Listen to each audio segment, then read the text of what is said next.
also an ardent devotee of Devi or Mother Goddess.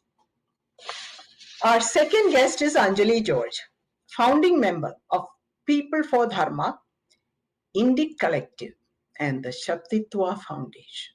A pioneer of the ready-to-wait movement related to the great Sabarimala temple controversy a couple of years ago.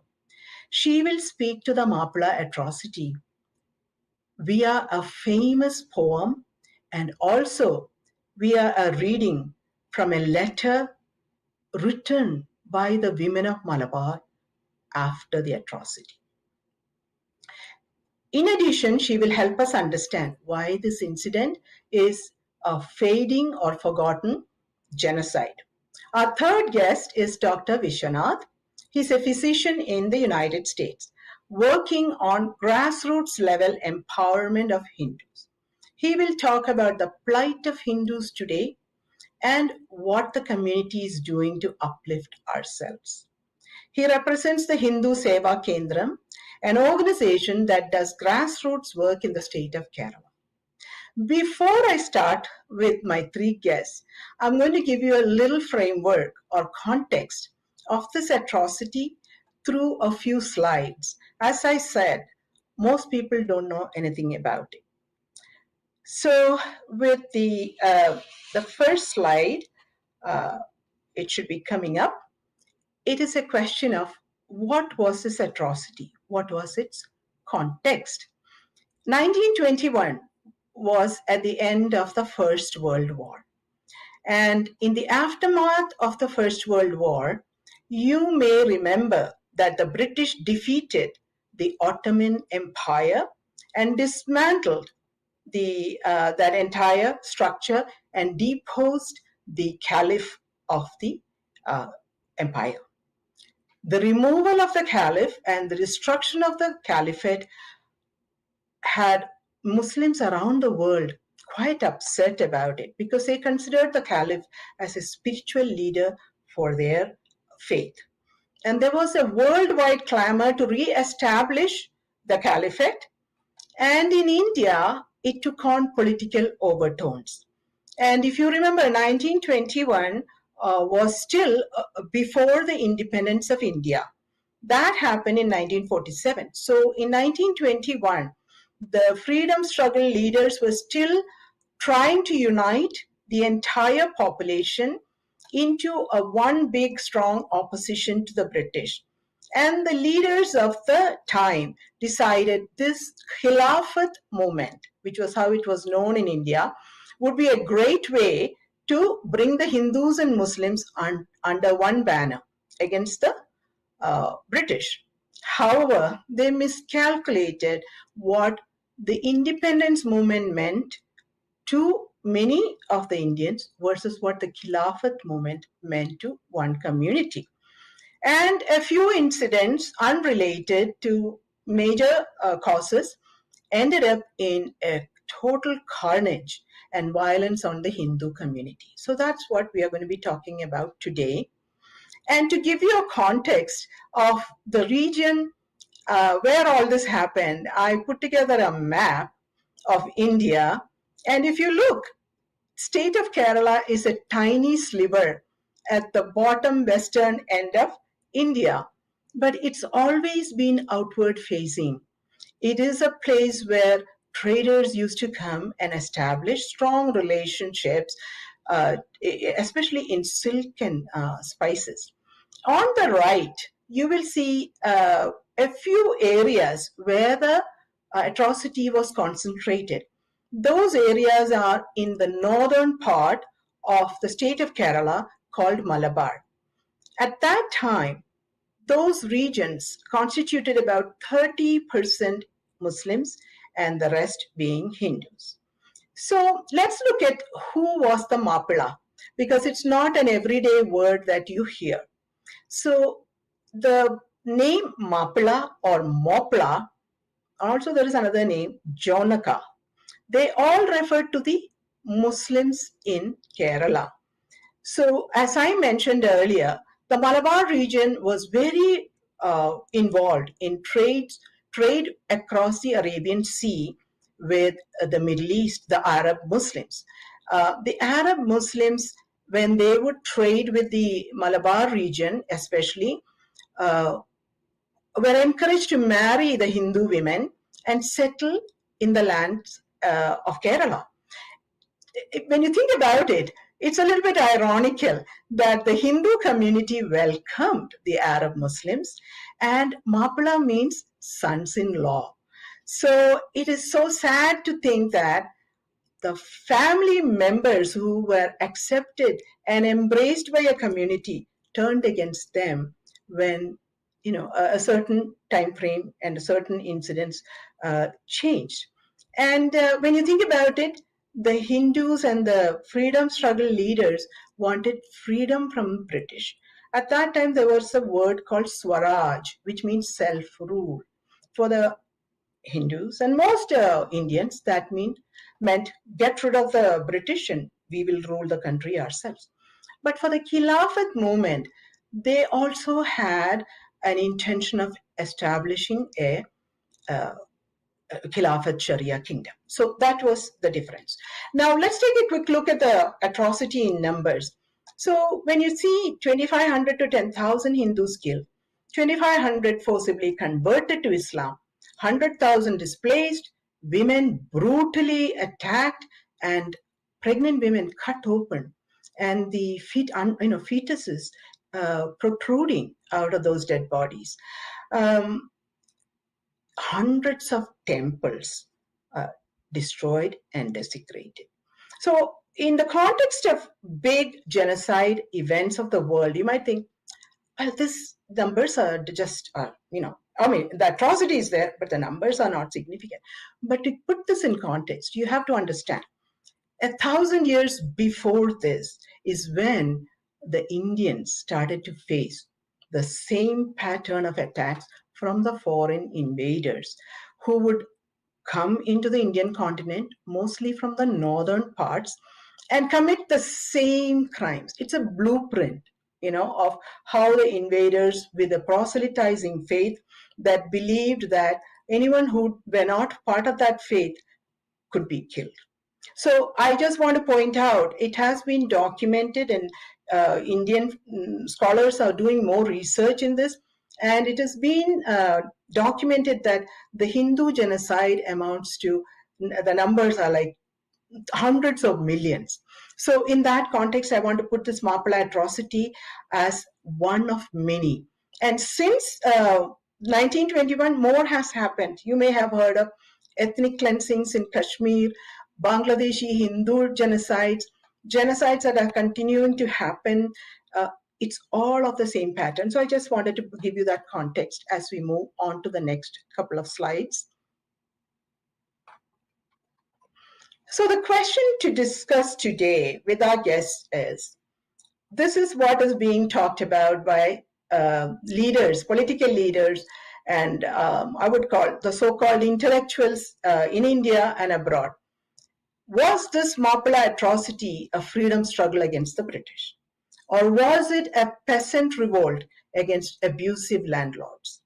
Or was it a genocide, a pogrom against the Hindus? That's the question we are going to be talking in this conversation.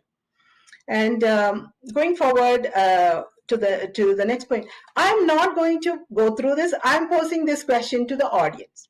I would like the audience to put your comments in the whatever forum you are on. Why should we remember history? Why don't we let bygones be bygones? Why don't we live and let live? What is the significance of remembering a 100-year-old incident? I mean, that's an answer I'd like to hear from all of you. And so I look forward to your comments on that. And I just also want to point out, we have put some references for you, and we will post this in the comment section. If you are interested, you can go refer to the references and study more. I want to thank the people who wrote books, wrote letters, and saved them from that time. That is the basis of our conversation today. So with that, I am going to my first guest, Rani Sajitha, who's joining us from India. And I'm going to ask her the question, what is your connection to history and the Mappila Atrocity, Rani? And welcome to CoHNA.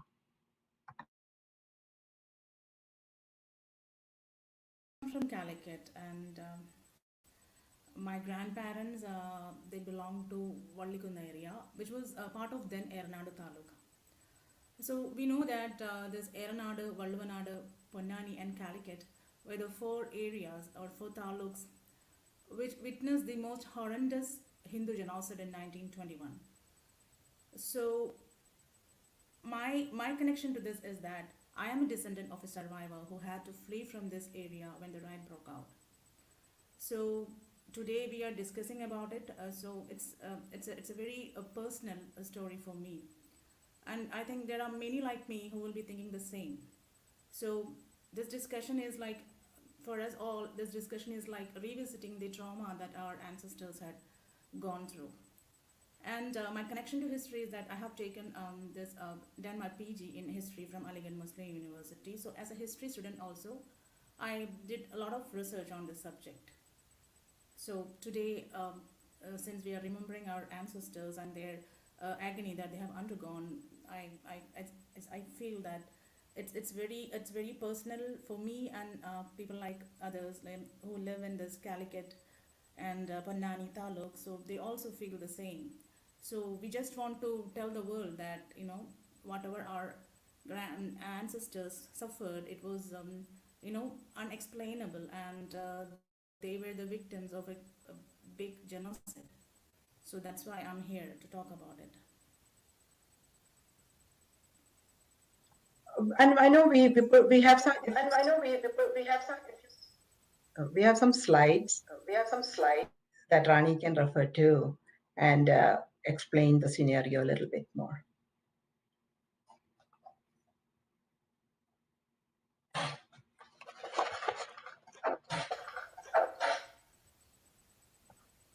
Yes.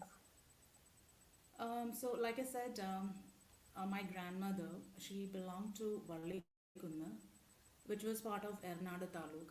So when the riot broke out, she had to flee from there. Like many others, she somehow escaped and took shelter in a refugee camp in Calicut. And we know that this riot continued for some months, and these areas were under the control of the rioters. So obviously, because of the fear of the rioters, she didn't go back. Many others also didn't go back. And later on, she decided to settle in Calicut because there was nothing left for her in her ancestral place. She was already a widow and with small kids, so she decided to settle in her place.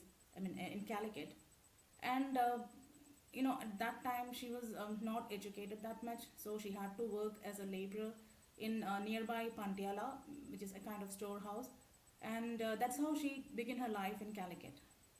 So, you see, whatever we are discussing now, I heard it from my father actually. Because I didn't get a chance to talk to my grandmother because she already passed away when I was very small. So, I got to know about this from my father only. So, you know, my first history lesson about this incident was from my father only.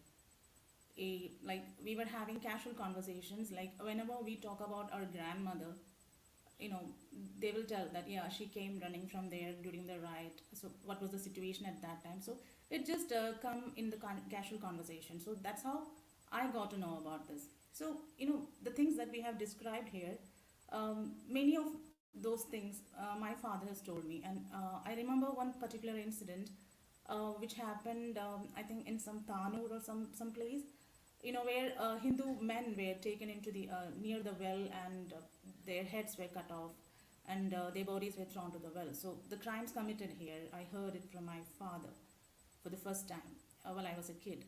And my relatives, they told me that back then, those days, these Maplas, they used to carry away women and forcefully convert them and marry them.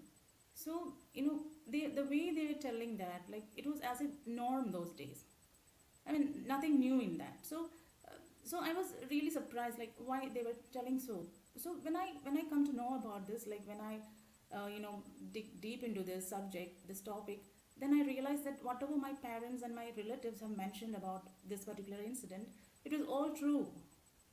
For example, when you go through the books written by Gopalan Nair and Chetu Shankaran Nair, so and Hitchcock, you will find all the atrocities committed on our people, on our Hindu population of Malabar. So you know, so that's how I got interested in the subject more. And like you said in this slide, they have described that the women were subjected to brutal rape.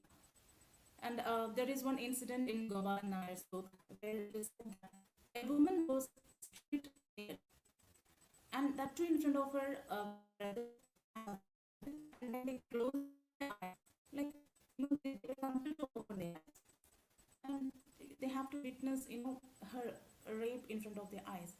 So that was the brutality of the crime that was committed. And there is one more incident, that is one Nanambra. A rape took place at Nanambra. The Nanambra is a place in near Tanur area itself. So when the rioters attacked that place, these the family, the male members were killed, and women were also like treated very badly. And they have abducted one girl and a boy. And like many other girls, she was also forcefully converted and married to one Mappila. But her trauma doesn't end there. Like she was taken to each and every house with different people. So that means for the next 6 weeks, she was subjected to unexplainable indignities. So when we go through all these incidents, in my case, I could easily connect that. Even though my father they have not explained this much detail, but they have told me that what was happening at that time, like how women were treated, like how women were subjected to atrocities. So so so we have to talk about it, because nobody knows what happened to our ancestors, like what happened to the Hindu women in then South Malabar. So that's the reason it becomes essential to talk about it. And not only that, even like you said earlier, even pregnant women were not spared. Their like I said, their abdomens were like cut into, and the small kids, their fetus, they were projecting out and they were lying in the roads. And it is given in DK Devdar's report also. And even 6-month-old kids were snatched away from the breast of their its mother and cut into 2 pieces. This is also given in the Devdar report. So just look at the atrocity that was committed upon the Hindu women. They suffered a lot. They had to see their girls taken away from them, forcefully married to the hooligans, and again, their fathers and brothers, like they were butchered and slaughtered in front of them, and their temples were like destroyed. Its number may count to 100, like you said. So the brutality they had to undergo, it's inexplainable, and there is no parallel in history, at least modern times of our history. There is no parallel to that. But if you look at this, we were our ancestors at that time in 1921, they were under the British rule, right? So obviously means under the British rule means you're the subjects of the British Empire, and there was no war going on between any country and Britain at that time. Like the First World War was already over, and the Hindus were not in war with the Muslims also. So it was a peaceful atmosphere. Even then, the women of Malabar, South Malabar, they were they were denied their basic rights, their right to live, their right to live freely from violence. So these rights were taken away from them.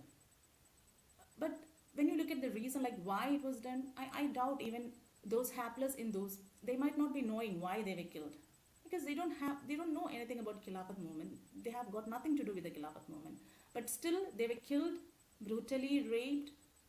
And what is more baffling is that, you know like especially in Kerala, public discourse in Kerala and in India in general, what is happening is the vilification of the victims.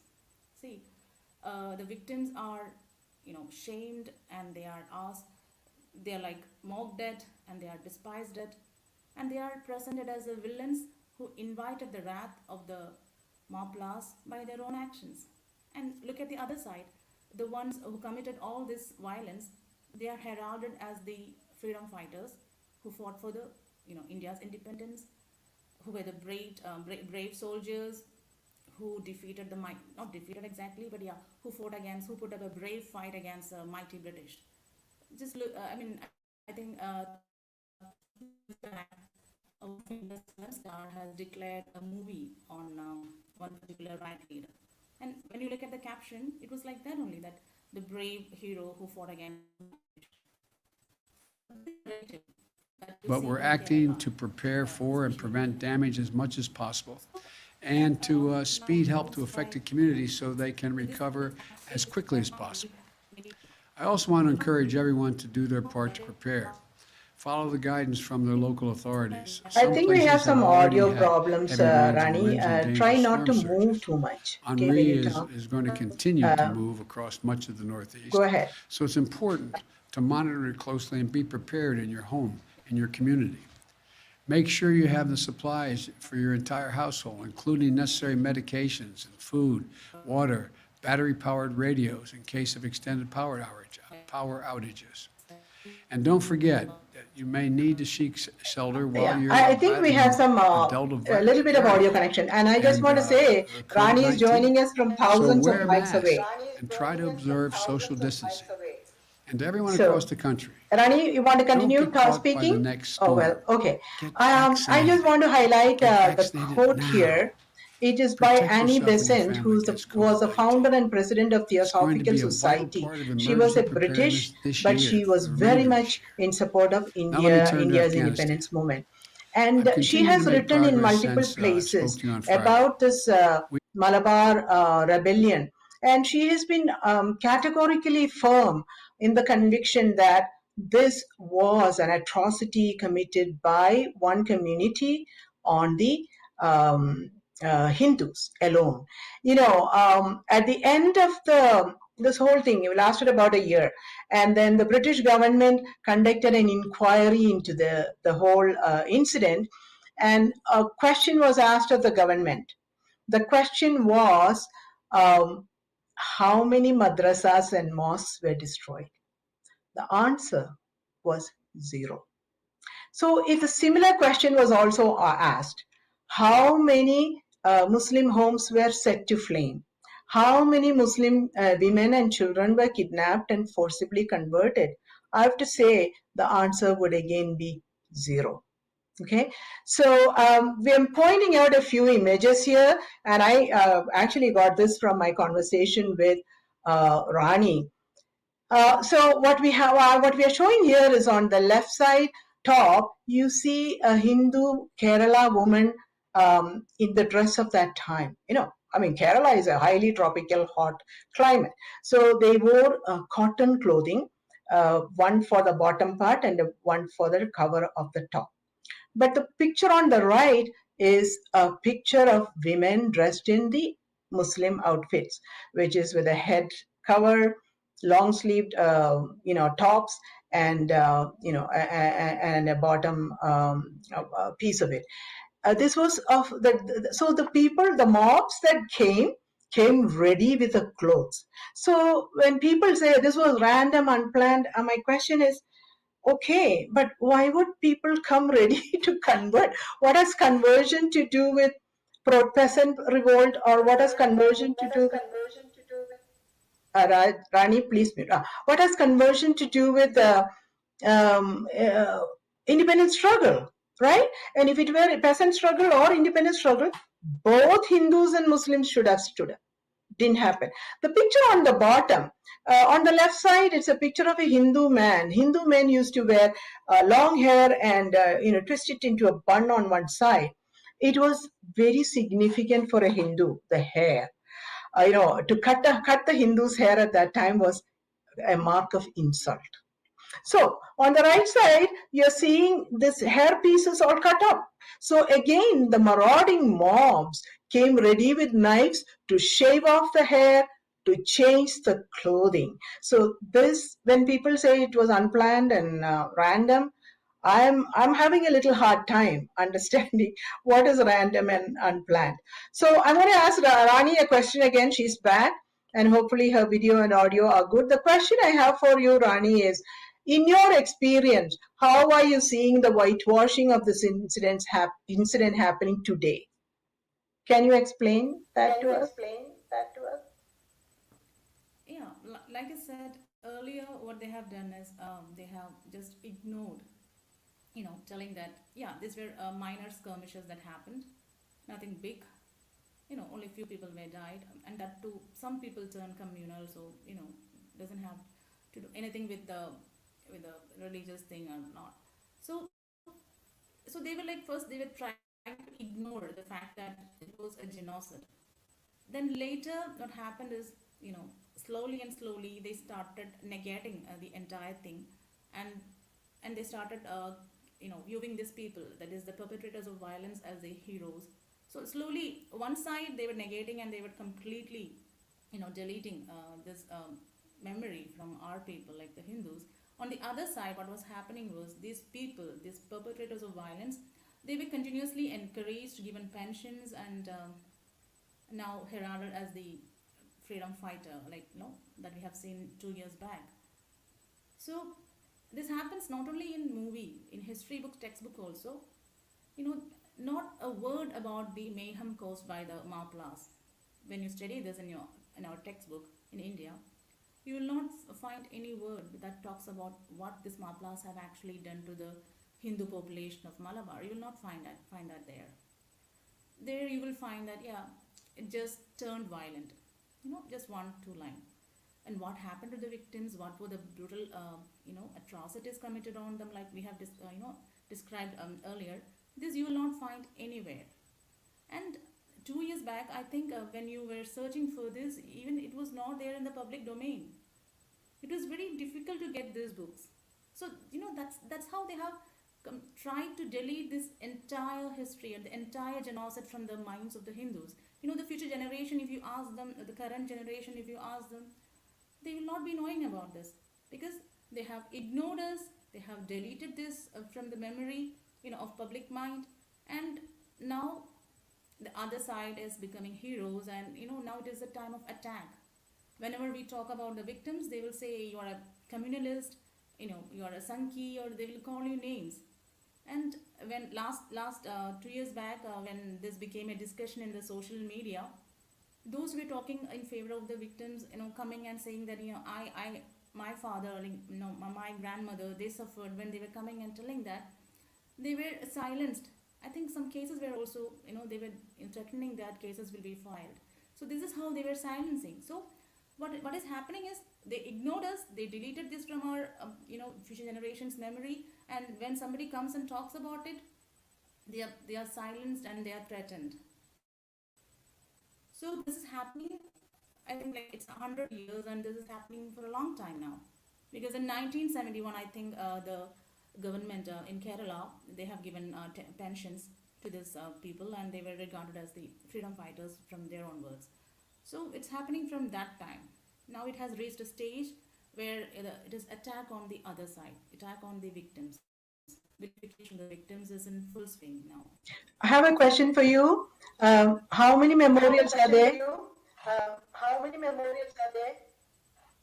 for the Hindus versus the rioters?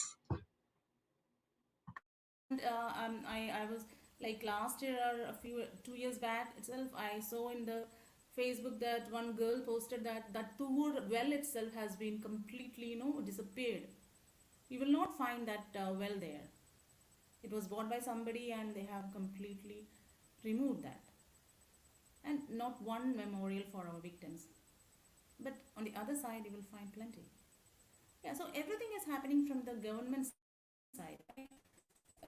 We don't have anybody from government side or from the other side. We don't have anyone, who talks about these victims, because we have kept silent for a long time, and our silence has been, taken advantage of by others. So that's what happened. So, Rani, one last question before I move on to Anjali is, how do you plan to keep your family story alive? With your let's say young family members, how do you plan to keep the story alive?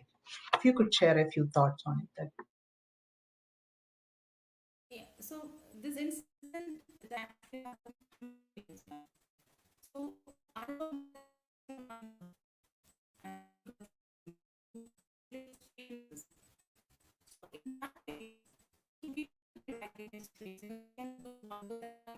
Yeah, I think we cannot hear you. I'll come back to you, Rani. Yeah, come back. I'll come back later. I'm going to go to Anjali right now. Yeah, you can stay on mute and hang in there. So next I'm going to invite Anjali George, our guest. And I just want to point out, so Anjali George and Rani are the daughters of Malabar. Okay, so we are paying homage, as I said, to the souls who lost their voices. So Anjali, what do you think of, about the Mappila atrocity of that time and its relevance today? Please share your thoughts with us. Now it's almost namaskaram. So now it's 100 years of the Mappila atrocity. In 1921 it happened, and in 2021 now we are commemorating the 100th year. Last year, in 2020 beginning, when there was this one in India, one bill was passed to accommodate the refugees of minority communities flying from Pakistan and Bangladesh. And they naturally come to India for refuge, and to give them shelter and to give them citizenship in India, seeing India as their natural land of which can give shelter to the Hindus and Sikhs refugees and even Christian refugees from Pakistan and Bangladesh. There have been a massive protest across India against it, that in India, in government of India should not give refuge for these people flying from religious persecution from Pakistan and Bangladesh. And I happened to visit India in that time, last year in Jan-Feb time. And then I come from Wayanad, which is also part of that area where this kind of all tensions happened. And in Kozhikode, I just was going around to the city and all. Then I saw several protest meetings, several public meetings happening, which has been very, the emotion there was very tensed. There was a heightened tension in the air, which was kind of building up this idea of a universal belongingness, a brotherhood, which is in favor of Pakistan and Bangladeshi majority community. And they were supporting the opposition of giving shelter to the minorities flying from these countries.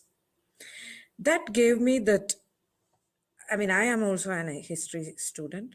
So suddenly what went through my mind was that this is exactly something which led to the partition of India and the bloodshed which happened before and after.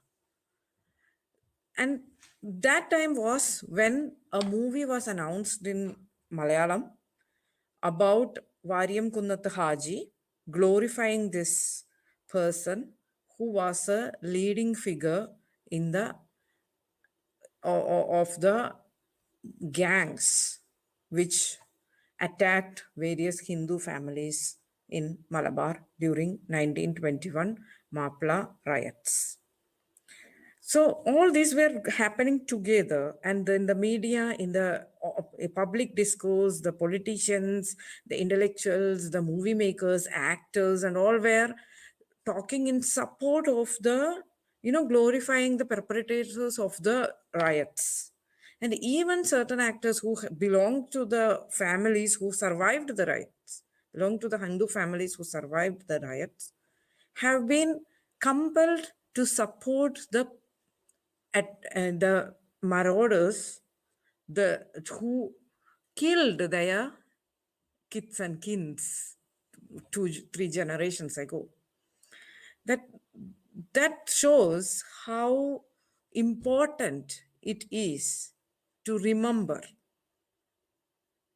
We have to remember, we have to know that these kind of things happened. This kind of severe atrocities have been happened, and how you survived, how important is the life you have now, and how important it is to give that, you know, that cultural legacy to the next generation. So that is why I think it is very important that we remember the whatever happened 100 years ago. Thank you. That was very powerful. Very powerful. And I know you want to also touch upon a few creative works of the time, right? Yeah. Yeah. Yes, Please sure. go ahead. So the one of the most significant. So I just don't want to just to tell about what all the, I mean, very several literary works have of the time mentioned and described about what happened. But like Urub, a famous writer, his Deshatinda Kada novel, which he got this novel mentions about the atrocities. Even the Vallathol Narayana Menon, a great poet, he talks about it. Tagari, great novelist, his one novel Kayar has a mention. He talks about the riots. And but I prefer to talk about one poem specifically by poet Kumaran Ashan. He is considered as one of the greatest modern Malayalam poet, and he was a disciple of Sri Narayana Guru. And this poem named Dhuravasta, it means tragic plight in English. It has been translated into English with the title Tragic Plight by Gangadhara Menon, I think. And so this poem, I think just talking about this poem and what happened, what happened to how the poem is described, being interpreted now, and in this 100 years, how the transition, how the legacy of the poem, how is the legacy of the poem now, and also what was the reactions to Kumaran Ashan from, and in that time, what reactions he received. And also I would like to try to understand why and how all that happened. So the poem Duravasta, it is in English it's called Tragic Plight, which is actually a story of a young woman named Savitri, who belongs to a Nambudiri family, a Brahmin family in Malappuram, in this Malabar region, Eranadu area, where the Mappila, it was the epicenter of the riots. Kumaran Ashan published this poem in September 1922. And in this poem, this heroine, Savitri, is the lone survivor of the brutal massacre by the Mappila marauders, and her house was completely burnt down, and her family members were killed. Her mother was raped. She somehow managed to escape the house in the dark. Somehow she could get out of the house and run away to the forest. And she ran south. While running south, so in the poem, is described while running south, she saw a light. So she thought maybe she go there and get shelter. And she went there. Then it was, unfortunately, it was a mosque. And there she saw the people conspiring the next attack. So that's there mentioned in the poem. And this girl, the poor, hapless woman, young woman, who have been living with full protection in her house, in her father's house, where never a stranger have seen her. That much well protected she was. And now she has nobody, and she had to run away in the dark, fearing for her life and her chastity. And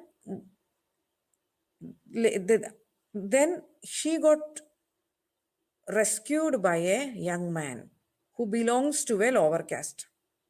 His name is Chatan. And this poem, in fact, is a love story between Chatan, a person belonging to a lower caste of the Hindu community, and Savitri, a girl from the Brahmin community. And the poet goes, as a through Savitri's monologue, poet is rethinking about the social fabric of the time. And he, and then Savitri is thinking, in reality, the caste differences really don't matters. When time comes, or in this situation, it was the lower caste guy, the Chatan, who saved her. She is safe with Chatan.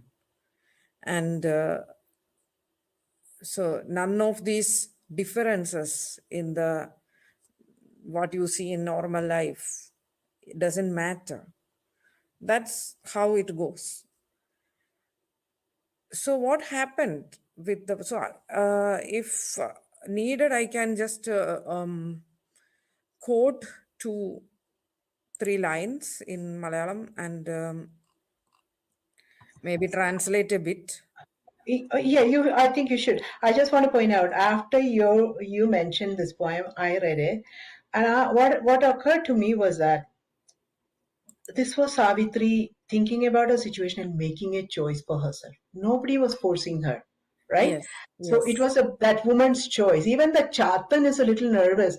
He's like, "You're so much above me," and of course, she's educated and all that, and she kind of says that none of that matters. At the end of the day, she's with a good man.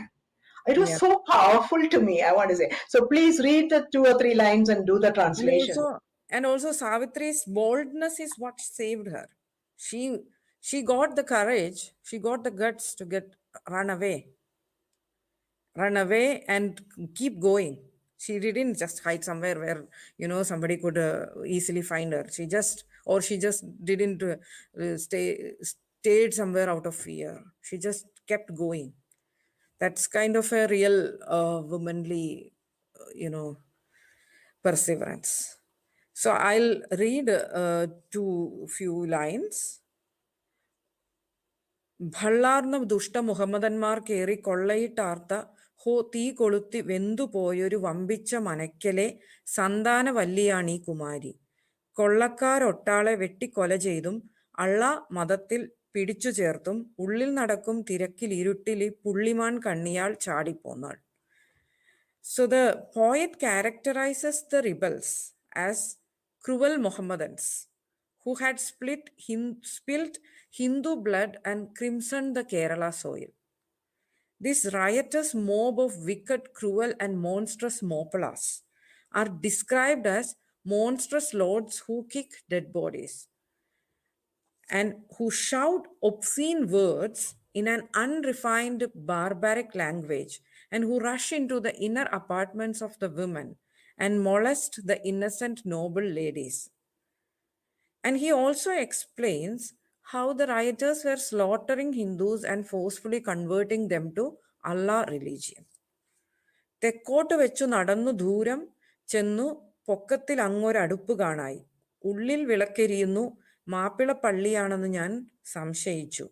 പെട്ടു വഴിക്കത്തരികത്താകയാൽ നടന്നൊട്ടടുത്തപ്പോൾ അകത്തു കേൾക്കായി തിങ്ങി ജനങ്ങൾ സംസാരിപ്പതും അങ്ങൊരാൾ കൽപ്പിച്ചതും, വെള്ളക്കാരെ ചുട്ടൊടുക്കുവിൻ,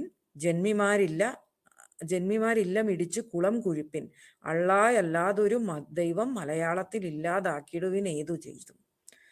So, as I told earlier, the girl, Savitri, she's remembering how she somehow managed to run south.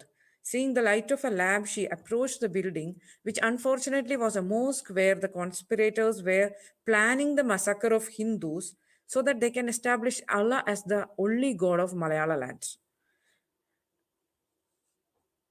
And they are exhorting to burn down the homes of the landlords and establish the kingdom of Allah. So, and also the remembering the horrors of the gangs, these Mappila gangs in the Hindu homes, hacking men to death and raping women. The girl is again wailing in anguish, with the anguish of a caged bird, says the poet. He compares the girl with a caged bird. അല്ലല്ല എന്തെല്ലാം ചെയ്യുന്നു കശ്മലർ, നല്ലാർ ജനങ്ങളെ കാണുക വയ്യേ, അമ്മമാരില്ലേ സഹോദരിമാരില്ലേ, ഈ മൂർഖർക്ക് ഈശ്വര ചിന്തയില്ലേ, ഹന്ത മതമെന്നു ഘോഷിക്കുന്നല്ലോ ഈ ജന്തുക്കൾ എന്നതിൽ നീതിയില്ലേ. So she's lamenting, she's asking, doesn't this butchers have mothers and sisters? Is there no sense of justice and morality in what these beasts profess as religion? So and then as we told, the poet is trying to introspect into the social system of the caste system in the Hindu society and the untouchability.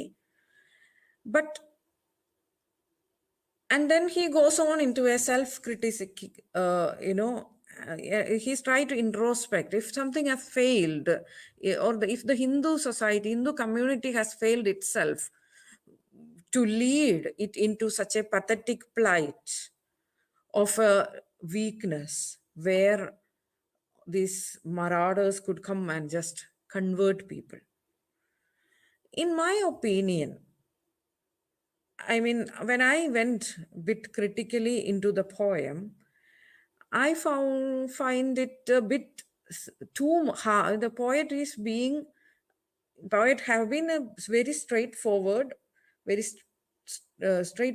about the describing the atrocities, talking about the difficulty the girl has been. But since he is from he has this baggage of being from the South Kerala and more concerned about the caste system and all, I think he went a bit too harsh on the Hindu society and kind of like every other Hindu intellectuals of the later time, he also lost the basic premise or the basic reason why all this happened. That's what I feel. I mean, I didn't start my analysis critically, but while going through it, I felt like after this 100 years, maybe now, seeing in the contemporary context, we may have to be a bit critical about the poet too. How is it represented in today's education system or in current environment? How was this poem used? Yeah, so that's what I was telling. I was about to tell that currently in our education, not just this poem. I mean, this poem I have studied Malayalam very well, but I the focus of this poem uh, in the interpretations, in the popular interpretations, mostly goes into the as a critic to the caste system and an anti-Brahmin poem, a narrative.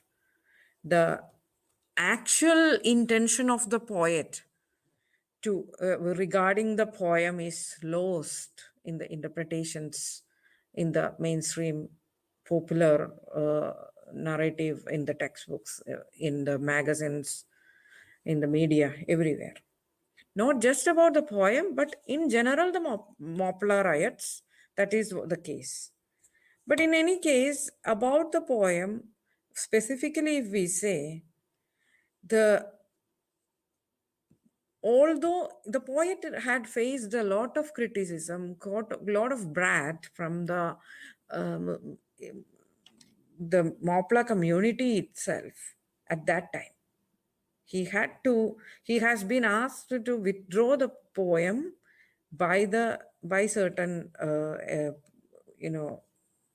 Muslim journals and various people from their society. So there was an array of disagreement by Muslims from various corners. They convened protest meetings and passed resolutions condemning this work of literature by the poet.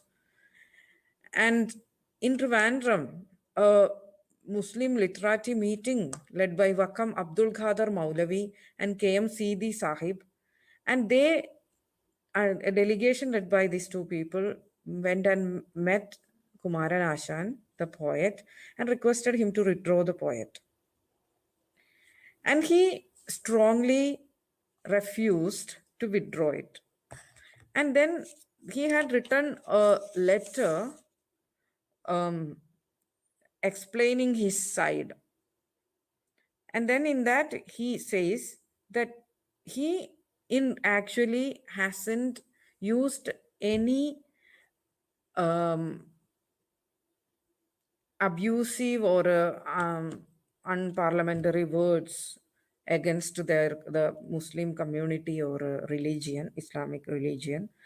And he only have criticized the fanaticism of the people who organized the riots in Malabar. And he has explained in the poem only that atrocities. And whatever he has explained in that context in the poem are totally based on the real incidents, totally based on facts, because of which he don't think it need to be, withdrawn. And he requests them to read it again with a peaceful mind. And then he reiterates that his intention is reformation of the Hindu community and also the other community also if they want. So that is where I disagree. And I feel that aspect, that explanation of taking the middle path, that is the same thing which happens with the later interpretation of the poem, as well as the later narrative regarding the riots by various intellectual corners. Because the poem eventually ended up being interpreted as the one wake-up call against evil Brahmins and the caste system of the Hindu community. And it totally, the interpretation in the books, education system, or in the popular narrative, totally undermine the real premise of the poem. That the Savitri, the Brahmin girl, marrying a lower caste man, Chatan, is not a social revolution actually. It happened because Savitri lost her entire family and he became orphaned. And why she was orphaned? She was orphaned because the people belonging to a community came and killed everyone in her family and raped all the women in her family and burned her house. So, and she ran away. So she was not orphaned because of caste system. She was orphaned by the barbarians belonging to the Mappila community. And caste is not the divisive factor in this setup which put Savitri into a victim. Savitri is the victim of a division between two religion or two different community, in which one community people prefer to kill others and molest women and forcefully convert other people into their religion for the sake of getting heaven. The promise of heaven by certain people, religious scholars, could unleash the monster in the friendly neighbor of yours. That is the basic reason why Savitri became orphaned and Chatan had to save Savitri. So when there the caste boundaries were not a restriction for Chatan to save Savitri, but the religious boundary was a restriction for various neighbors of Savitri to protect her. Instead, their religious division basically was a reason for orphaning Savitri, the plight, the tragic plight of Savitri. So, in my opinion, this poem is not a revolutionary call for, reforming Hindu community, but this poem is revolutionary because it asks for building a consciousness of Hindu brotherhood. That is what I understand, and nobody, I haven't seen a single work which interpret this poem, coming out of this dichotomy of this apologetic guilt consciousness of caste division. So the problem is the negate the people who deny, the history deniers, the negationists who interpret the Indian history from the side of the oppressor, the people who ignore or who completely pushed the genocide of thousands of millions of Hindus under the carpet, they get an opportunity because they are using this caste narrative to shut the Hindus. So Anjali, I have to say I want to go back and reread it again. Okay, it's a very powerful poem, and I'd like you to maybe suggest other readings as well. I know you mentioned some of the great Malayalam authors, and everyone listening in, if you are a Malayali or not, please read the poem. I feel like what we need is resetting our own minds, our Hindu minds, on these works of literature, and I'm so happy to see you to hear you say how strongly Kumar Nashan withstood the attacks on him. Right, he was not like a Galileo or one of those scientists who were silenced. He stood his ground. So Yes. that is why we have the poem. But I feel like we need to start reading. We should have public readings. This is what we should do with our young children. Have public readings and have people like you, Anjali, come and give a conversation on what is the intent of that poet with that poem, right? And reset the thinking around it and have people look at it from different aspects. And, I think what you are saying is, what Kumar Nashan is saying is that the perpetrators of the atrocity have to be called out for their doings.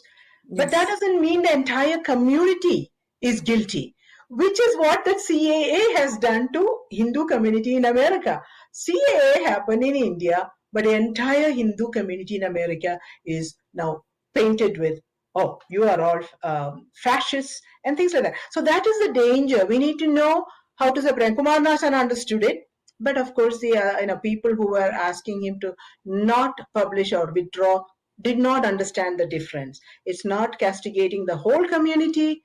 It is calling out, It's something for what it not is. just that. The people who asked him to withdraw, that included various kinds of the public figures from the Muslim community. They all stood their stand in justifying the riots, in justifying the killings. None of them were apologetic about the killings of the thousands of Hindus and the forceful conversion or the establishment of a religious kingdom by the certain fanatics from their community. None of them, even this KMC, the Sahib, who is considered to be who earlier I have heard about him as a great leader, right? Then only I understand. Now later I understood he has justified. He even wrote Duravastha is called tragic plight, and he wrote a criticism of the poem, even justifying the riots, titled Enduravastha. What a When situation. what is this? Why is this happening? Why he should writing this? That means they don't see anything wrong in this happening. And that exactly when this, now this Taliban took over again in Afghanistan. So why I was preparing for this talk, then that's when in this last week, this all happened. So I was thinking, like, they wait 20 years, they were out, but they could come and just take over with ease. Why it happened? Because the Afghan military, members in the Afghan military, wherever this Taliban comes, they just join the Taliban.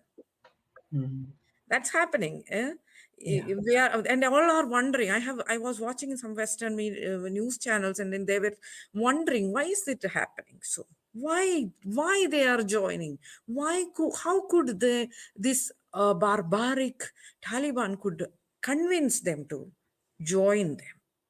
But that's how it is. And in Mappila riots in 1921, that's exactly what happened. Till yesterday you were playing around with the neighbor, but or even in Savitri is seeing has reminiscing such a situation where her family, somebody who was working in her family, who was very close to everyone in their family, even they were there.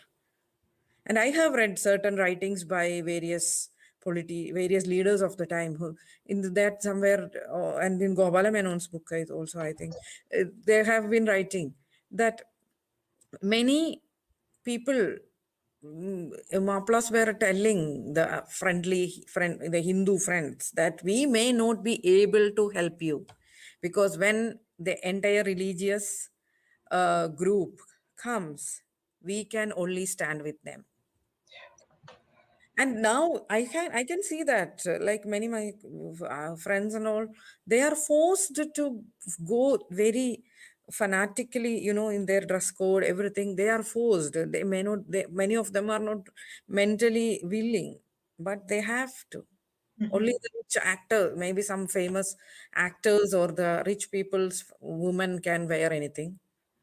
Like for Mammootty's wife don't need to cover her head, but normal one middle class person's girl, if she don't cover the head, Nasariya Nasim can go around in shorts. But try that Yeah. from a normal family, they are trouble. They will be outcasted. They will be attacked. So it's, yeah, in their community also they have this problem. Yes. So when, as you told about the reading, more reading, I just would like to read a letter Yes. by Rani of Nilambur, the woman from Malabar, the victims, to the viceroy, wife of the viceroy of British India at that time, Lord Reading. So that, not completely, just apart from the letter, so that the viewers could gauge the severity of the atrocities happened at that time. Your ladyship is doubtless aware that though your unhappy district was witnessed by many Mappila outbreaks in the course of the last 100 years, the present rebellion is unexampled in its magnitude as well as unprecedented in its ferocity. But it is possible that your ladyship is not fully appraised of all the horrors and atrocities perpetrated by the fiendish rebels, of the many wells and tanks filled up with the mutilated but often only half dead bodies of our nearest and dearest ones who refused to abandon the faith of our fathers, of pregnant women cut into pieces and left on the roadsides and in the jungles with the unborn babe protruding from the mangled corpse, of our innocent and helpless children torn from our arms and done to death before our eyes, and our husbands and fathers tortured, flayed, and burned alive, of our hapless sisters forcibly carried away from the midst of kith and kin and subjected to every shame and outrage which the vile and brutal imagination of these inhuman hellhounds could conceive of thousands of our homesteads reduced to cinder mounds out of sheer savagery and a wanton spirit of destruction, of our places of worship desecrated and destroyed, and of the images of the deity shamefully insulted by putting the entrails of slaughtered cows where flower garlands used to lie, or else smashed to pieces, of the wholesale looting of hard earned wealth of generations, reducing many who were formerly rich and prosperous to publicly beg for a piece or two in the streets of Calicut, to buy salt or chili or betel leaf, rice being mercifully provided by the various relief agencies. These are not fables. The wells full of rotting skeletons, the ruins which once were our dear homes, the heaps of stones which once were our places of worship, these are still here to attest to the truth. The cries of our murdered children in their death agonies are still ringing in our ears and will continue to haunt our memory till death brings us peace. We remember how, driven out of our native hamlets, we wandered starving and naked in the jungles and forests. We remember how we choked and stifled our babies' cries, lest the sound should betray our hiding places to our relentless pursuers. We still vividly realize the moral and spiritual agony that thousands of us passed through when we were forcibly converted into the faith professed by these bloodthirsty miscreants. We still have before us the sight of the unendurable and lifelong misery of those, fortunately, few of our most unhappy sisters who born and brought up in respectable families have been forcibly converted and then married to convict coolies. For 5 long months, not a day has passed without its dread tale of horror to unfold.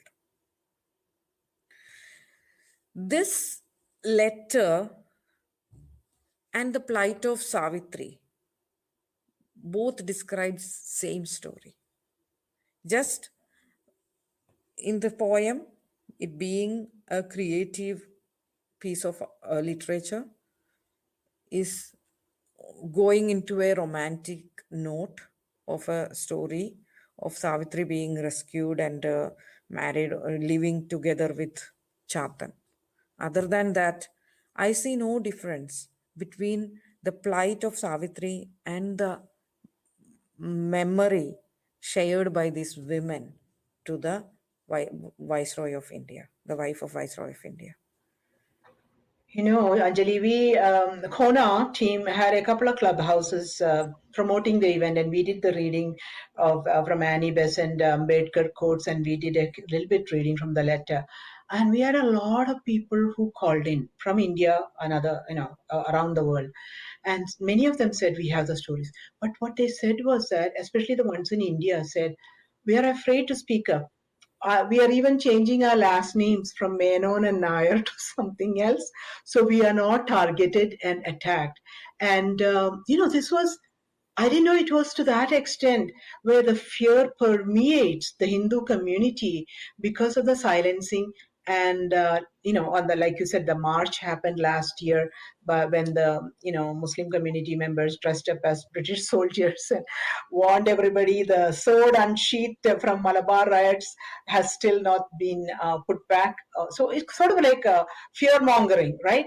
But it was shocking for me to know that the Hindus in Malabar live in a state of fear. I just didn't realize the extent of it. But so, what should Hindus do, Anjali, knowing all of this, knowing that the institutions and the government, everybody is stacked up against the Hindu community? What do you think we should do? I know you are very successful with your, founders of the right to wait for Sabrimala. You did make a huge difference in bringing the women of Kerala together on the Sabrimala temple issue. So, what should we Hindus do other than learn, educate ourselves, read the poem to themselves and their family members, read the letters? What is a prescription for what is happening? Um, so basically, all are, I mean, may not be about this particular incident, or maybe about a lot of about Mappila riots.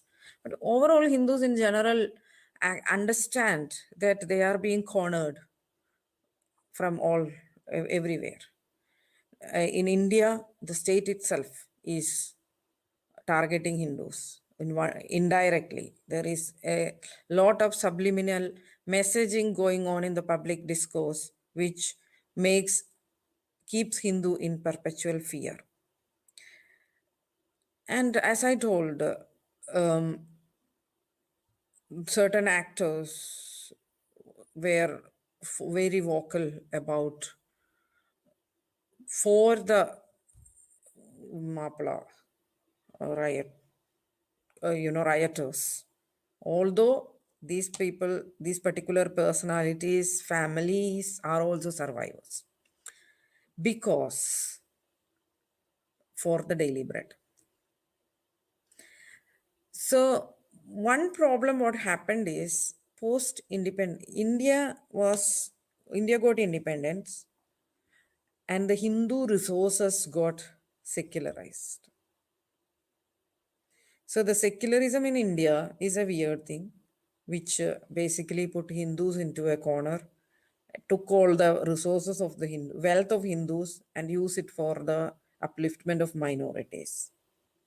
And the Hindus again are fending on their own. And then they manage to go abroad and live there. But in abroad now there is problems coming up. As you told, the CAA has been used.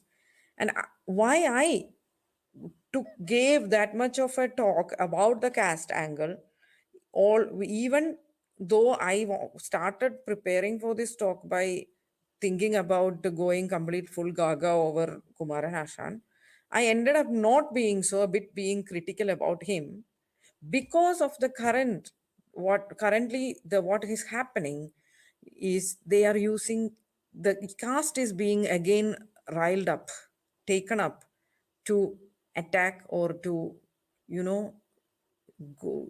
divide and persecute the model minorities, Hindus in America. So that is why I felt like maybe that angle has to be talked here today. So first thing is knowing that these things happened, knowing that Hindus have been victims of 1,000 years of continuous violent conquest, violent colonialist conquest by monotheistic, politically motivated philosophies, and is that knowledge alone could have saved Hindus. I think already would have, in the last 7-8 years, there would have been a very positive change in the status of Hindus. But I see a lot of yeah, sometimes some a ray of hope comes in, like the Shabarimala temple time, uh, leaving away the shedding away the apologetic attitude of a progressive Hindu as taught by the secular and people, intellectuals, and the Indian state and the Marxists. The Hindus of Kerala came together, the women of Kerala came together to ascertain their rights. But the problem is then that is done. Then again everything went back to that. So the as a community, so that is why I think we need to read Duravastha and understand that what is needed, what the to get we need to be inspired that what needed is the poem. From the poem, what we need to take in is that there is need of a Hindu brotherhood, a consciousness, a collective consciousness cutting across caste, community, language, and politics also, that even if uh, some another Hindu who is in trouble is belonging to a different political ideology also, this community consciousness should be there. Then there Very will be good. a collective, Yeah. a Kashmiri Hindu whose pain need to be understood, and no, I need to be empathized with the Kashmiri Hindu's plight. Then only a Kashmiri Hindu can empathize with or a Tamil Hindu can empathize with what happened to the Malabari Hindus. There, that collective consciousness should be there.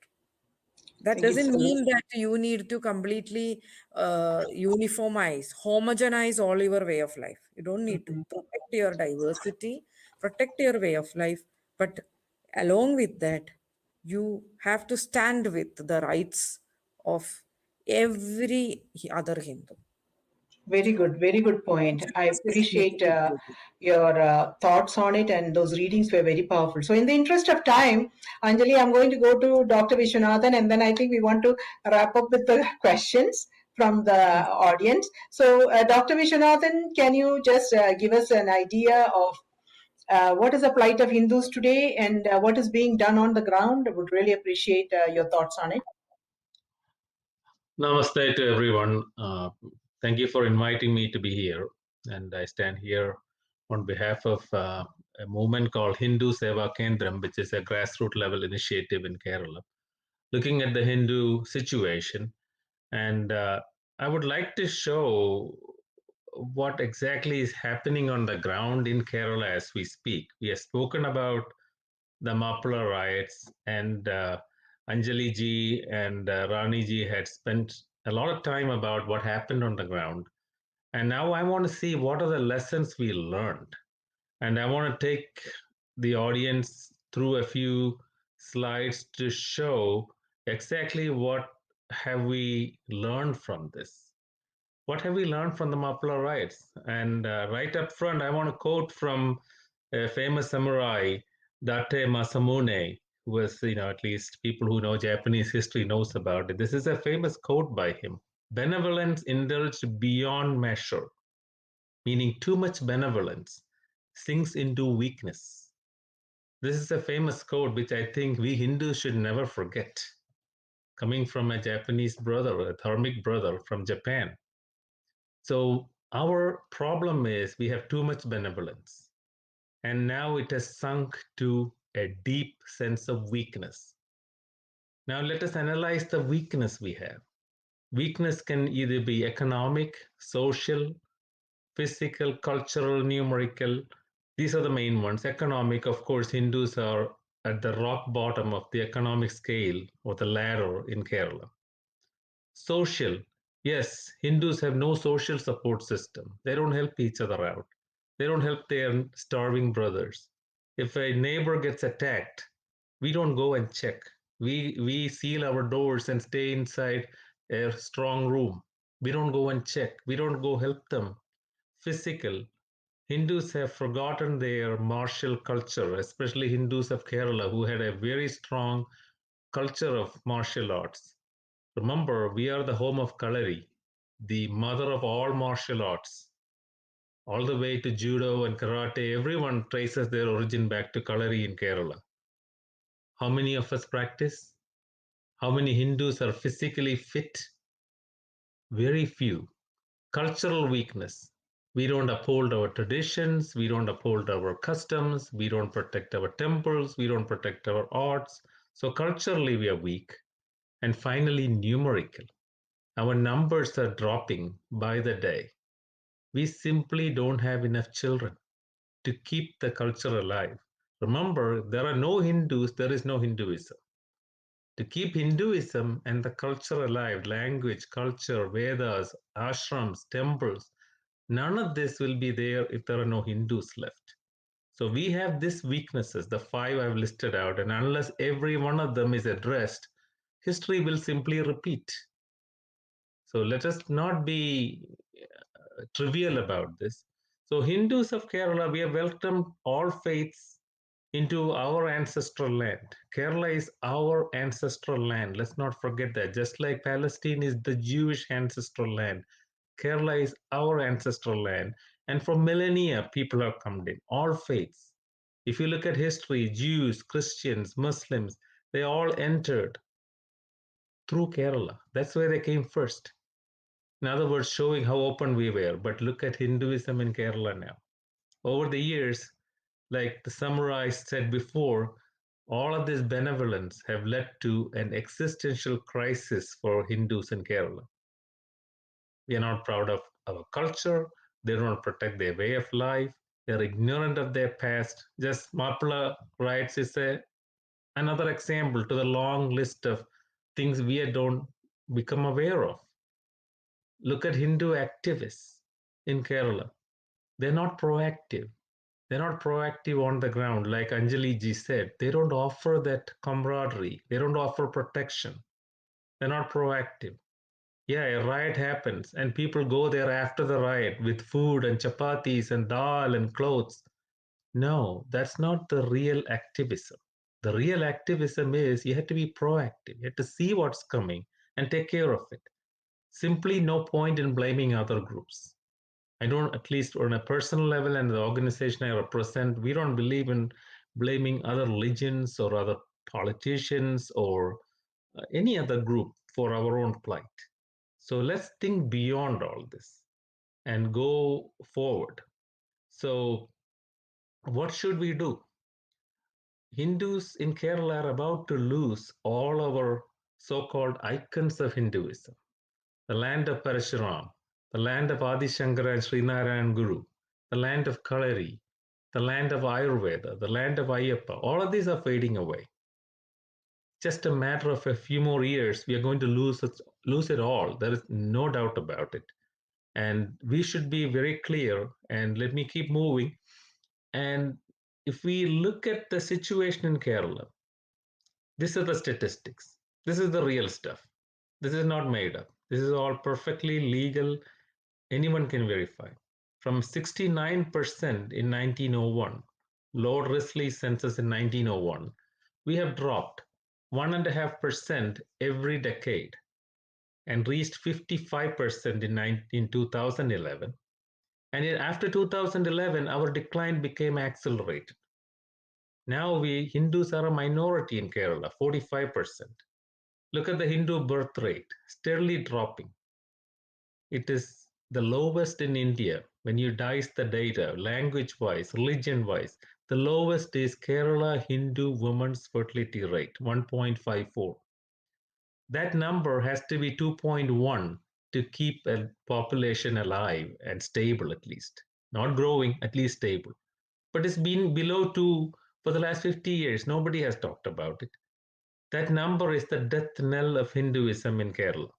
That one number is the death knell. Because if that number is below 2.1, there's nothing will survive. Temples, arts, literature, language, ashrams, gurus, nothing will survive. So we have forgotten that. I put there in to compare with Kashmir. Look at Kashmir. 2001 to 2017, the birth rate almost doubled. 84% increase in births. Think about it. Curfew every day, riots every day, no food, no power, no internet, no schools, no hospitals, no nothing. But look at the birth rate.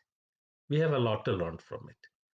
Right now, if I were to report live from the labor rooms of Kerala, among the newborns, Muslims outnumber the Hindus. Simple fact. These are government data. Simple facts. Live reporting from the labor rooms. Muslims outnumber the Hindus. So we have to be aware of this.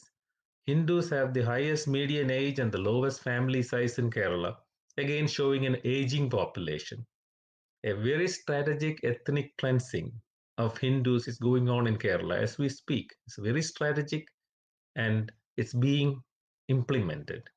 And unfortunately, most Hindus worldwide are unaware of this demographic storm. This is a fast approaching demographic storm. We have hurricane warning systems, we have cyclone warning systems, all kinds of systems. But this particular hurricane, nobody's warning us. There's no government machinery to warn us about this approaching storm. So let us all be aware. And again, looking at the developmental data in Kerala, we Hindus are at the bottom. Lowest rates of household electricity, lowest potable water, toilet facilities, land holdings. We are at the bottom. We are not only a minority, we are also a backward minority. Remember, we have been the most benevolent. We have welcomed everybody, but look where we are now. In some areas, we are at the highest, Hindus, in Kerala. We own the suicides. Kerala has the highest rate of suicides in all the major states of India. In fact, one of the highest suicide rates in the world. Even the WHO is still trying to figure out why. But I'll get you a clue. 92% are Hindus. If it's a family suicide in Kerala, 100% are Hindus. Again, coming to poverty in Kerala, yes, every religion, Hindus, Muslims, and Christians have trouble with food. They sometimes have problem. But the only people who starve are Hindus, because in other religions it doesn't happen. Like Anjali ji said before, they have a support system, they have a brotherhood, they have a sisterhood. They don't allow their own people to starve. And I applaud them for that. Hindu political power, zero. Hindu business ownership rate in Kerala, pathetic, less than 15%. Different studies have shown different values. Some people say it's 9%, some people say it's 15%, some people say it's 14%, but I took the median number. I just wanted to play it safe and I gave the highest number, 15%. It's less than 15%. Again, showing economic weakness. So the question is, what has been done? It's one thing to cry about it and do something. So the ground reality in Kerala is there are numerous Hindu organizations and they all do work at multiple levels. However, Hinduism is declining. If we take a big picture, if we look at the big picture, Hinduism is declining, even though the organizations are working and there are more and more organizations every day. But it's like a patient in ICU. You have more and more specialists coming in every day and they all tell the family, I'm doing this, I'm doing that, but the patient is dying. So the next Mappila riot is not a question of if, it's a question of when. And I mean that. It's definitely a question of when. And we just be ready for it. So if we don't want what Anjali ji and Rani ji described, if we don't want that to happen again, we better shed our ego. We have a big ego, which is our biggest problem. And we have to act to save our Dharma from extinction. So, how do we act? Let me explain in the next few slides what we have been trying to do as the Hindu solution. So, the solution is the Hindu Seva Kendram, which is a grassroots level entity. Hindu Seva Kendram, which I'll describe in the next slide, is a grassroots level initiative. It's a micro level institution where there is one Hindu Seva Kendram in every panchayat. There are 1,000 plus panchayats in Kerala, and every panchayat is supposed to have one Hindu Seva Kendram where any Hindu can walk in 24 hours a day, 7 days a week. asking for help.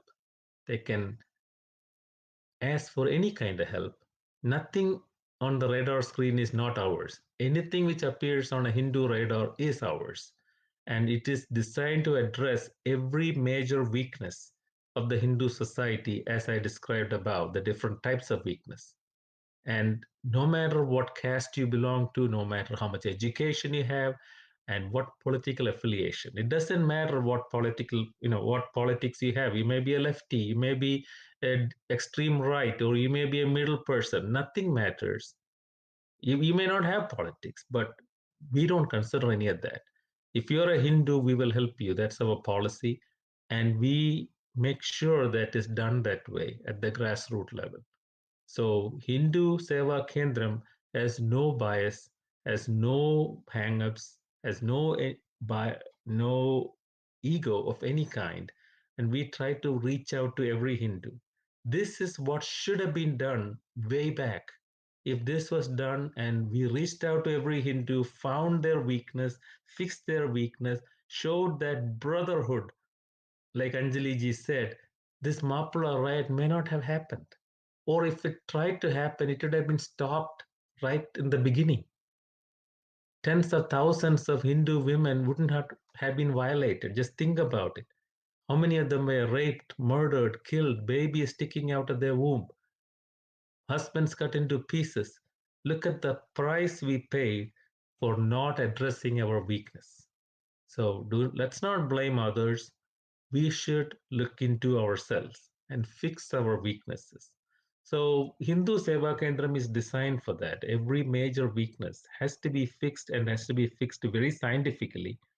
And like I said, again wanting to emphasize, political affiliation of a Hindu is immaterial because Hindus are facing existential crisis. No other word to describe it. Our existence is threatened. And then this existential crisis situation, what political party a Hindu belongs to is simply immaterial. So that's where we have established ourselves.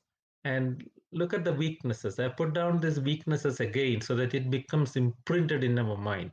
Economic weakness. How do we address it? Various ways. But I want to put only one thing, which is to nurture entrepreneurship, especially among the downtrodden, people on the edge, people on thin ice, people who are struggling to make a living. They don't have a government job and they don't know what to do. We are trying to nurture entrepreneurs by offering them interest free loans, helping them set up a business, training them. How do you fix social weaknesses? By building that sense of community at the grassroots level, reaching out to every Hindu. We'll go out and reach out to every Hindu in a panchayat. Remember, we are panchayat based. We are a micro level, grassroots institution.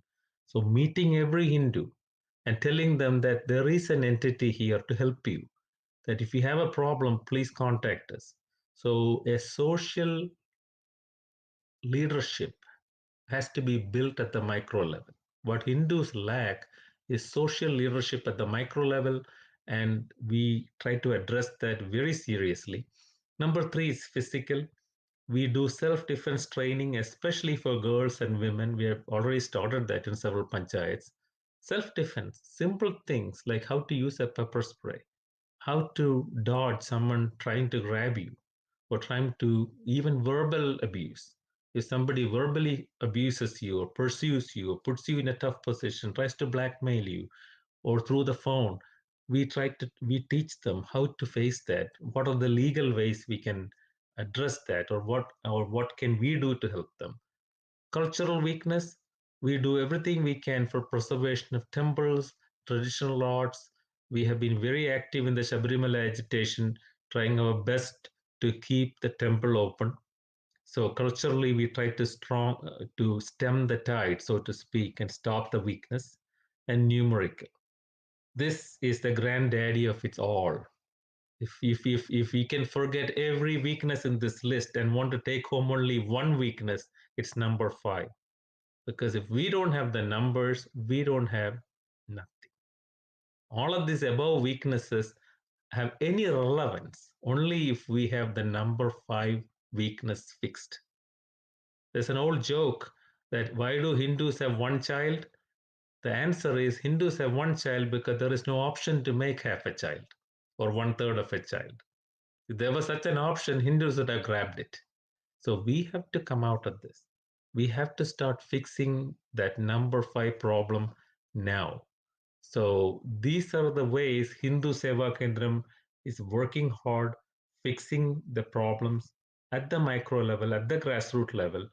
And I want to show some examples of HSK to the rescue. Here is a story of Ramesh and Nisha. They lived, look at their home. Can we call this a house? But this is the typical Hindu house in Kerala. Just think about it. Mentally deranged children. They took out a bank loan, and all of that home collateral and the land around it went into the loan, and the bank was initiating foreclosure, and they were going to commit suicide. Okay, the easy way out for Hindus in Kerala, right? Suicide if there is a problem, because there's no one to help them. So HSK was contacted, we negotiated with the bank to a lower payoff amount, and Hindus in Houston, USA came together and created a fund very quickly. They came together and they said they will help this family. And so we paid off the loan and the home was returned. So this is one example of the brotherhood we talked about. This is Hindu brotherhood in action. The people living in Houston, USA, they're all professionals living in air-conditioned houses, uh, living a good American life. They didn't have to go and help this family, but they did. They came together and quickly pooled the money, sent it to India, and had that bank foreclosure stopped. Let me give you another example. This is girl empowerment. This is a case from a district called Wayanad in Kerala, where this husband and wife with 3 young daughters, they couldn't afford their education. In fact, the daughter, they were offered from another religion that they will sponsor the education of the daughters if, and you know what that if is, if they will move into, they will start doing going across to their religion. And they didn't want to do that. They contacted the Hindu Seva Kendram.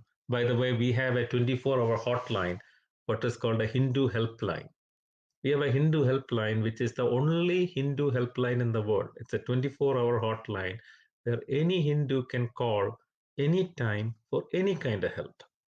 And they contacted us. So we helped a family from Canada near Toronto, came forward to help them.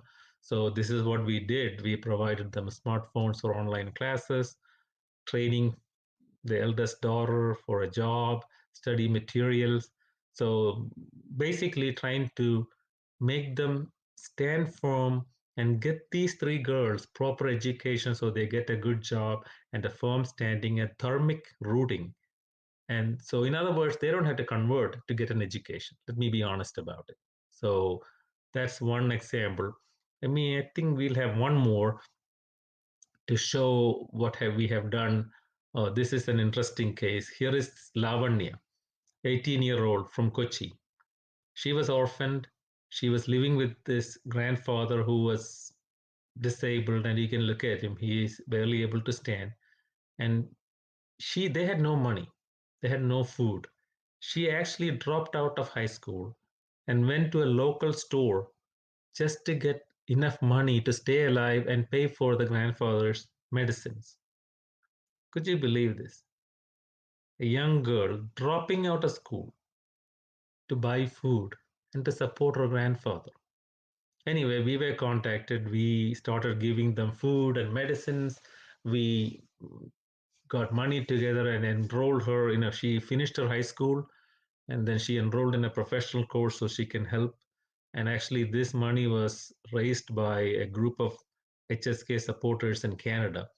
Just giving some real life examples of how we have come out and helped poor Hindus.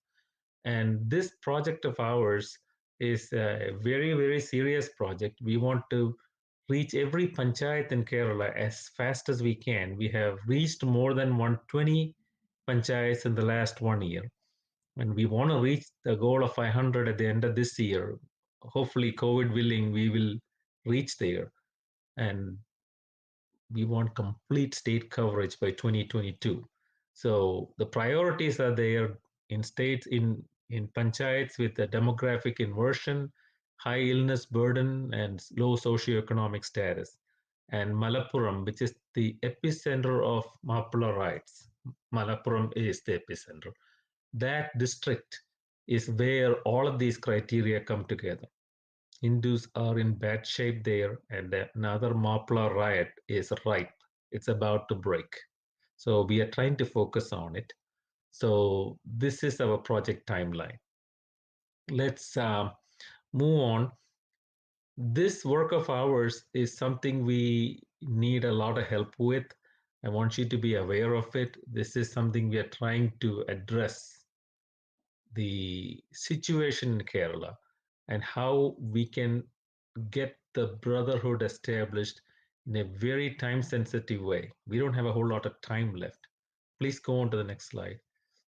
And this is the way you can contact us. We have a website, hindusevakendram.org. Contacting us via email, check us out on Facebook. And this is our 24-hour hotline. This is a number, any of you can call this number right now. There will be a professional answer. And if it is a question or a help, we will be able to help. We will do, at least we'll do everything we can possible to help. In other words, this is the way we want to reach the goal of avoiding another Mappila riot. Mappila riots happen for a reason, and the reason is us. The reason is our weakness. And let's own up that fact. So let's get ourselves ready for it. And the way we get ready is to become strong. Thank you for listening, and thank you, CoHNA, for allowing me to talk. Thank you, Dr. Vishwanathan. That was a very, very eye-opening status. So I know we are about an hour and three quarters into the session. I was looking at the comments, and I think there was, in terms of questions, the question you already addressed: what is the present situation and the scenarios on what we can do? So actually, Anjali and you addressed what we can do: the collective brotherhood, and taking action on the ground. And I have to say, I've reached out when Dr. Vishwanathan has come up with a particular situation, and people have been very generous. Okay, and I think we should continue that. The in terms of my original question, why should we remember? I know some of our friends have commented that if we don't pay attention to history, it'll repeat itself. The other point I would like to say is that, what makes us human is remembering our history, recognizing our, having memories and traditions is what gives us an identity. When we don't know the Duravastha poem or don't understand or have no clue about Mappila Atrocity, we are shedding pieces of our identity. So I would ask everybody to just, follow Anjali George. She is an amazing person. Follow Hindu Seva Kendram, Dr. Vishwanathan, and collectively decide or individually decide to take action. You can't listen to something like this and go back home and say, oh, okay, I'll take action tomorrow. Well, take action today. So Anjali and Dr. Vishwanathan, I think Rani has dropped off. I admire Rani for staying up until 3 a.m. of India time and giving her very personal story. Thank you, Rani. I do appreciate you joining. Anjali, any comments, or and Dr. Vishwanathan too? Because I don't see any comments that we have to address. People have stated what their thoughts are, but I don't see any particular questions.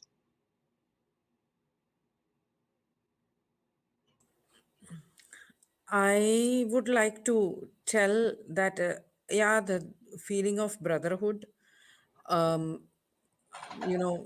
remembering what happened, it's all are needed. These are all is important to build a collective consciousness and for survival to move forward.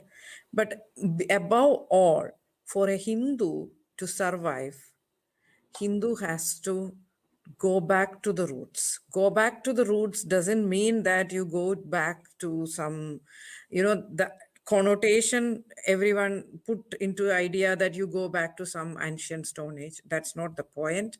The point is go back to your roots, find out your Kula Devada, your family deity, restart the worship of your Kula Devada, because that is what will empower a Hindu from all kind of problems. That is what will give confidence. The suicide rate in Kerala is increasing, in my opinion. So as doctor showed the one family there, the mentally deranged children, that a lot of congenital problems, all lack of children, all these issues, lot of problems, psychological problems, lot of problems can be solved if the fire of the ancestors, fire of the the family deity is satisfied, then a lot of the problems can be solved. Every Hindu, you don't need anybody else support to continue the worship or to take up the fire of your family. Fire is God, and that fire need to be lit up in the families. Then only even love jihad can be curtailed, because the girls need to feel the importance of holding that fire on, not just the girls. I have recently hearing, I have 3 days ago, a friend of mine was talking about how boys were converted for marriage. So it's not just a thing which affect only girls. There is a misconception like that. So basically, if you want to hold on to something, you need to have the fire in you. And for that fire, you need to have the fire in your homes. So the fire need to be, the light need to be lighted. That's it. Thank you. Thank Very, you very for important reminder for us. Yes, thank you. and I thank you, CoHNA, for giving me this opportunity also. And very good night also. Thank you. Thank you. And one question for Dr. Vishwanathan. I think Vinod Keshavan has a question about Hindu Seva Kendram. If you, Vinod, if you want to pose your question. And a question about can you give the website to donate to from the USA? You know what? I want to say CoHNA has raised funds for HSK. And so if you like to do through CoHNA, we'd be happy to send every dime you send to the Hindu Seva Kendram. But otherwise, Hindus Service Foundation, I'll have Dr. Vishwanathan speak to it. Yeah, thank you for the inquiry. Yes, we need help. We, first and foremost, let me say this allows me only a few minutes to say in a nutshell what we are doing. Our real work is much bigger than that. There's a lot more. And if any of you are interested in a full presentation, I'll be glad to do it anytime. All you have to do is to contact CoHNA, and they will get through to me, and we'll be glad to give a complete presentation to anybody who is interested, which will be a solid presentation with appropriate data points and plan of action. Now, if you want to support the Hindu Seva Kendram movement in the United States, you can always go to a website called Hindu Service Foundation. Hindu Service Foundation is a tax-deductible entity in the US, and in the Hindu Service Foundation does support a lot of charitable activities of Hindu Seva Kendram in India. So that is the way you should contact, the Hindu Seva Kendram, or that's how you should contribute to them. Now, there is a question about Vinod Keshavan. Thank you for the question. He says he's a Hindu from Kerala. So I know the reality of the situation. Hindus are in danger. How RSS, BJP, how is Hindu Seva Kendram different from BJP and RSS? Well, in a nutshell, the difference is we are a grassroots level organization. We don't have organizational ego. We don't have leaders. We are a movement. There is a difference between a movement versus an organization. So we don't even call ourselves as an organization. Yes, for government record's sake, we have to register it's registered as a trust, but we have decided as a movement, no leaders of any kind, no egos of any kind. We simply work. Our leader is Dharma. We want results. We don't want persons. We don't want to generate persons. We want social leadership at the micro level, not at the macro level. We want Hindu leaders in every panchayat who will be there for your neighbors. Because when you have a problem sitting in a panchayat in Kerala and you have any issue, like the Mappila riot, for example, you're not going to pick up the phone and call somebody sitting 200 miles away and asking for help. You need help right there, right across the street. So you need social leadership at the local level. So that's what we are pushing. So this is something which we do. Plus, we reach out to every Hindu. We don't discriminate based on politics. We simply don't. So we reach out to every Hindu. We reach out to communists. We reach out to the Congress Hindus. We reach out to BJP Hindus. We reach out to Hindus who have no politics. So we don't discriminate in that. And we are always looking for proactive solutions. We're not simply there to feed the hungry or clothe the naked, because that alone, that one act of kindness, giving food to a hungry person, is not solving the problem. We want to solve the problem, yet to teach him or her how to feed herself, yet to show them the way, how you can stand up and take care of yourself, instead of stopping this 24 hours a day standing with a beggar's bowl. This is the typical poor Hindu for you, standing there with a bowl and begging for food, begging for everything. We want to change that. So when somebody calls our Hindu helpline and is hungry or has no food or no home, yeah, we help them. That's humanitarian. We help even our people in other religions. People, Muslims and Christians call us too, and we help them. But when we go there, we tell the Hindu brother that you should help yourself. Here is the way you can make your own income. Here is how you can start a business. Or here is how you can send your daughter to school and she'll get a good job. This is the way out.